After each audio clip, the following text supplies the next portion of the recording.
Khamisan, fihi fadilatu lislam, kuna fadla ya Uislamu. Wa annahu yanbaghi an yakuna awwala ma yusalu anhu, iwe ni kitu cha kwanza ambacho mtu ataulizia Uislamu. Walihadha kana an-nabiy sallallahu alayhi wasallam idha arsala ar-rusula lid-da'wati ila Allah amarahum an yabda'u qabla kulli shay'in bi shahadati an la ilaha illa Allah wa anna Muhammadar Rasulullah. Sababu hiyo Mtume sallallahu alayhi wasallam, tutaeleza inshallah katika muhadhara juu ya umuhimu wa tauhid na uzito wake ya aqida sahiha. Mtume sallallahu alayhi wasallam alikuwa akiwatuma masahaba wake kufanya da'wa, kitu cha kwanza kabisa akiwaamrisha waanze kulingania watu katika nini?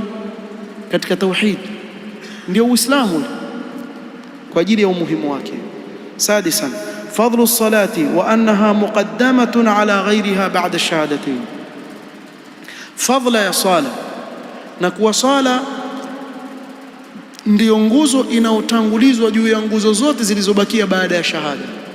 Mwanzo ikatangulizwa swala, baada ya shahada sala, kuonyesha umuhimu wake. Sabian, anna itaa az-zakati a'zamu usuli al-iman au usuli al-islam ba'da as-salah, kutoa zaka ndiyo nguzo kubwa ya Uislamu baada ya swala. Thaminan, anna sawma ramadhana wa hajj al-bayt min arkani al-islam, kufunga mwezi mtukufu wa Ramadhan na kuhiji katika nyumba ya Allah iliyokongwe ya Al-Kaaba, hivi vitu viwili ni katika nguzo za Uislamu. Tasi'a, fihi bayanu ba'd al-firaq al-mukhalifati li ahli as-sunnah wal jamaa kal-qadariyya, hapa pia tubainishiwa baadhi ya mapote potofu. Sababu asli ya hii hadithi aliyopokea nani? Ibn Umar radhiyallahu anhuma, alipoulizwa kuhusu qadariyya, wale wanaokanusha qadar, akawajibu na hii hadithi aliyopokea kwa babake Umar ibn al-Khattab. Kwa hii hadithi kuna kuwarudi katika watu wa bid'ah al-qadariyya, wale wanaokataa kuwa Allah amekadiria kila jambo linalotokea katika huu ulimwengu. Ashiran, fihi bayanu ahwali nuzuli Jibril alayhi salam ala nabii sallallahu alayhi wasallam, pia tubainishiwa ahwal za namna alivyokuwa akishuka Jibril kwa mtume sallallahu alayhi wasallam. Wakati mwingine akishuka katika sura ya binadamu, lakini ni malaika, haswa akishuka katika sura ya sahaba nani? Dihyatul Kalbi radhiyallahu anhu, sababu Dihya alikuwa na sura nzuri sana, kwa Jibril alikuwa akishuka katika sura ya Dihya. Wakati mwingine masahaba wakimwangalia waona mtume sallallahu alayhi wasallam azungumza na Dihya, wao waona ni Dihyatul Kalbi sahaba, kumbe nani? Ni Jibril ashuka katika sura ya binadamu. Na Allah amewawezesha malaika kuweza kujigeuza kwenye sura ya binadamu, yani kutokana na lile umbile aliloombia nalo Allah, wajigeuza binadamu. Je, binadamu aweza kujigeuza sura ya kitu kingine? La, binadamu hakupewa uwezo huo. Kwa hivyo vile visa vile vya mtaani kuwaona yule usiku ageuka paka, vile visa vya uongo wasema yuageuka paka. Hawezi mtu kugeuka paka wala kugeuka punda, wala hawezi kukugeuza wewe. Ona kule Mombasa wako waganga, wewe muita waganga, nyinyi muita madaktari, pia muita waganga. Kule kwetu tukisema mganga maana yake mchawi. Wachawi wako wengi kule, na ukimwona maalim asema yeye ni mganga, ujue mchawi. Hata kama ana kofia na kanzu na tasbihi atembea nayo, mchawi. Wengi wako hivyo. Na ndio wale huku kwenu pia mmeona clip moja sema sitojua maiviza, sijui maiviza, wale wachawi. Wale mashekhe wa kikhurafi wa kwenu wachawi. Mtu msikia sema maiviza, sitafanya maiviza hivi, maiviza vile, wachawi.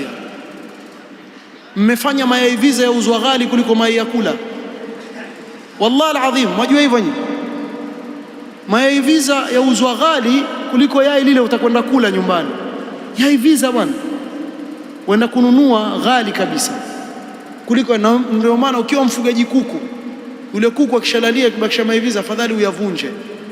Ukiatupa hivi, kuna watu ndio biashara yao hii, wenda kufanya nao sihir. Alhasil, kuna kijana mmoja babake sahir, chawi.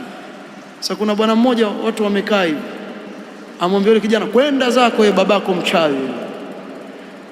Nitamwambia kwenda, kamwambia atanifanya nini? Kwani fikiri uchawi wake atanitisha mimi? Yule kijana kaenda kamwambia babake, kweli baba fulani bwana, mbele za watu bwana, ananiambia kwenda babako mchawi. Mimi ngoja. Akaja pale, watu mkaa kwa kinyozi, anamwambia wewe umemwambia mwanangu mimi mchawi wataka nkugeuza sungura? Wallahi hivi hivi ambaye wataka nkugeuza sungura wewe, uko mtolea macho ile bwana. Wallahi mrongo, mimi sijasema wewe mchawi, nasema saa ngapi? Wataka nkugeuza sungura? Yeye aamini kuwa kweli yule aweza kumgeuza sungura, kwa mpaka yu hapa kwa jina la Allah kuwa hakusema kitu ambacho wansema kwa uoga wake. Wacha sungura, nigeuze panya kama waweza. Mrongo mzee, mchawi hawezi kukugeuza chochote. Fitrat Allah allati fatara an-nas alayha la tabdila li khalqi Allah, huwezi kubadilisha wewe. Allah akimuumba mtu hivyo ndio hivyo hivyo, hata ukauma ndimu pia atabakia hivyo hivyo, mtu habadiliki. Huwezi kumbadilisha mtu, badilishe wewe. Una nguvu gani?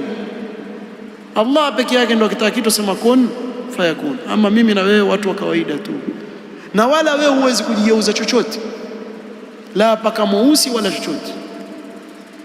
Kwa hiyo hii itikadi chafu hii ambayo si ya kweli pia haimu.